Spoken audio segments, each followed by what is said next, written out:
Hello guys, so for today's videos is gagala na naman tayo.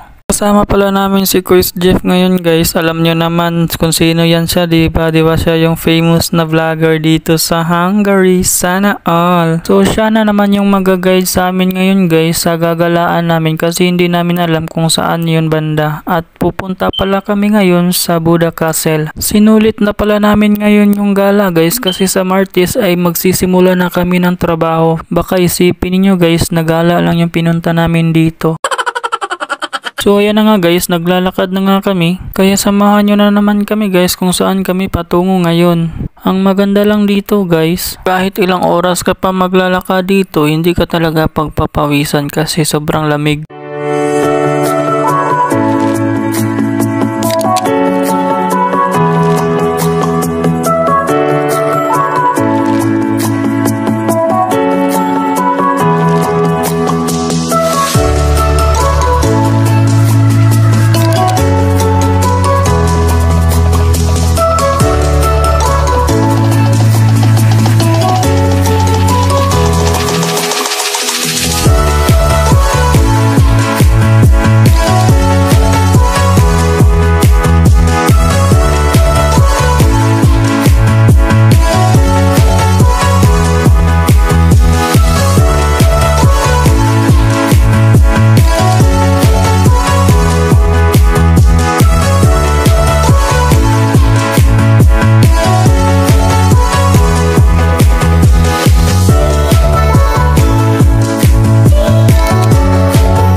At ito na nga guys, sinuruan na nga kami ni Quiz J paano kumuha ng ticket para sa bus. Kasi wala pa talaga kaming alam guys kung paano kumuha ng ticket. At hindi namin inaasahan guys, nag-snow siya guys. Pero saglit lang naman siya nagpakita guys. At ayun, nawala din naman agad. Bali first time ko pala mag-abroad guys. Kasi nung nag-apply ako guys, 22 years old ako, hindi ako tinanggap. Kasi sabi ng agency sa akin dati is 23 pataas yung tinatanggap nila. Kaya ngayon, nag-try ako mag-apply dito sa Hungary. Kaya yun, ito natanggap nga ako. Kaya napakaswerte ko kahit na first time ako dito ako napunta sa Hungary. Kaya yung mga nag-a-apply pa rin ngayon dyan sa Pinas, huwag kayong mawala ng pag-asa. Tiwala lang po, makakarating din kayo dito sa Hungary.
Bali dati talaga guys is nanonood lang ako ng vlog ni Kuis Jeff kaya hindi ko talaga inaasahan na makakapunta talaga ako ngayon dito.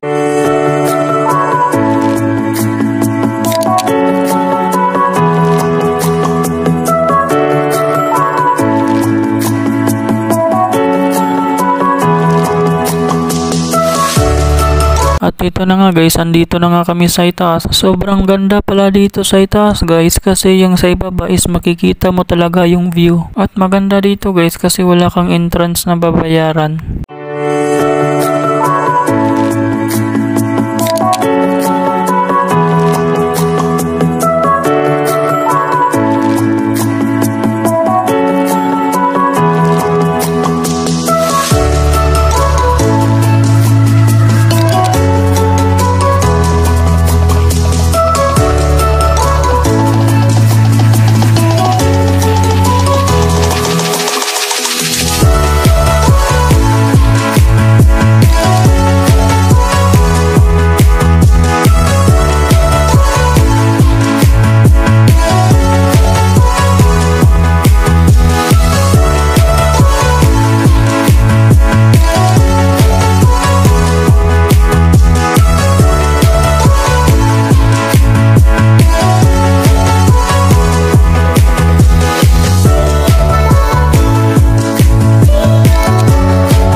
Marami din palang mga gumagala dito guys. Sulit talaga yung punta namin dito guys kasi sobrang ganda din naman talaga dito. Kasi makikita mo din yung view sa baba.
At ito na nga guys, bababa na nga kami kasi yung iba naming kasama is nagugutom na din, kaya ito kakain muna kami.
At ito na nga guys, kakain na muna kami dito. Gutom na yung mga palagala.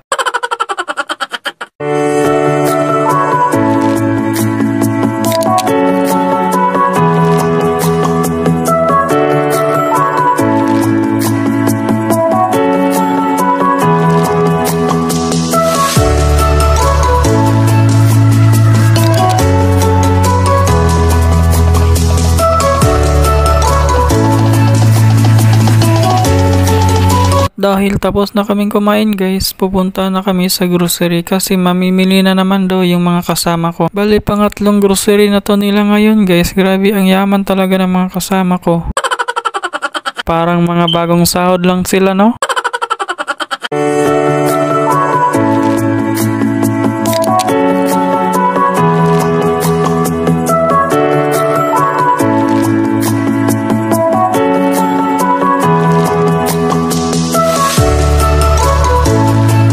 Sa mga gustong kumain ng mga pagkaing Pinoy, andito po sa Nelco. Maraming mga pagkain po dito. Kaso lang po, medyo mahal lang po talaga yung price niya.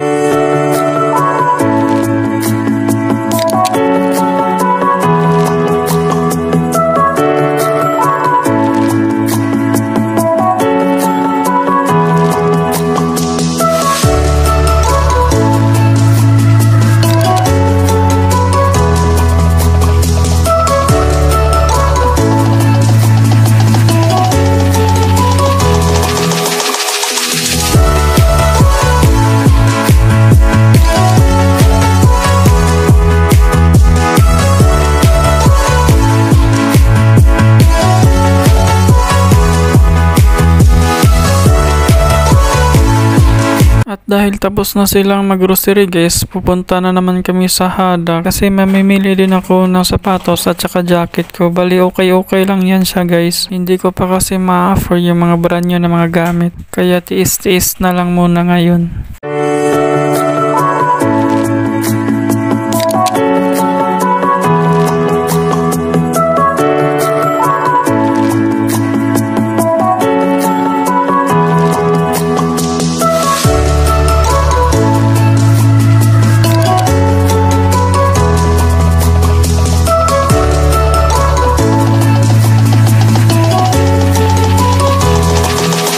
At ito na nga guys, andito na nga kami sa loob ng Hada at makakapili ka talaga dito ng mga magagandang mga sapatos guys, lalo na pag sa mga panglalaki, marami dito.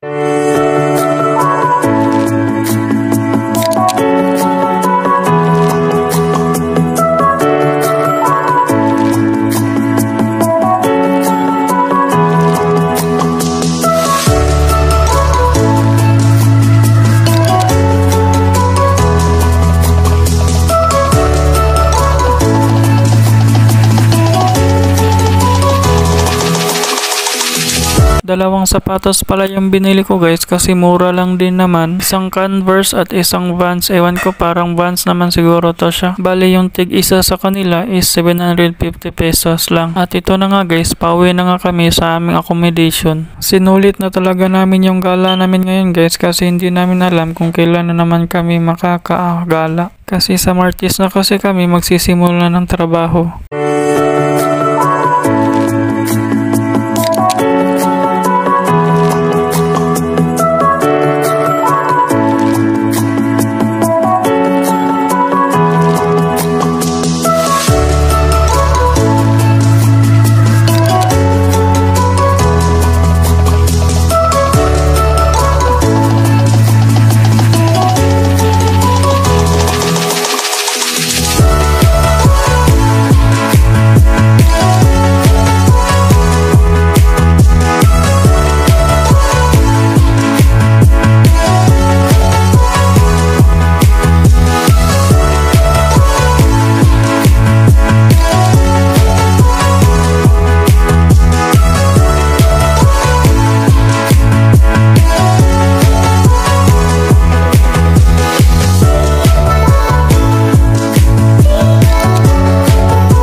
Ito nga pala yung aming accommodation guys sa Tane Hotel. At dito na po nagtatapos ang aking vlog. Maraming salamat sa mga nanood ng videos ko. And pa-subscribe na lang din po ako sa YouTube channel ko guys. Thank you and God bless sa lahat. Bye bye!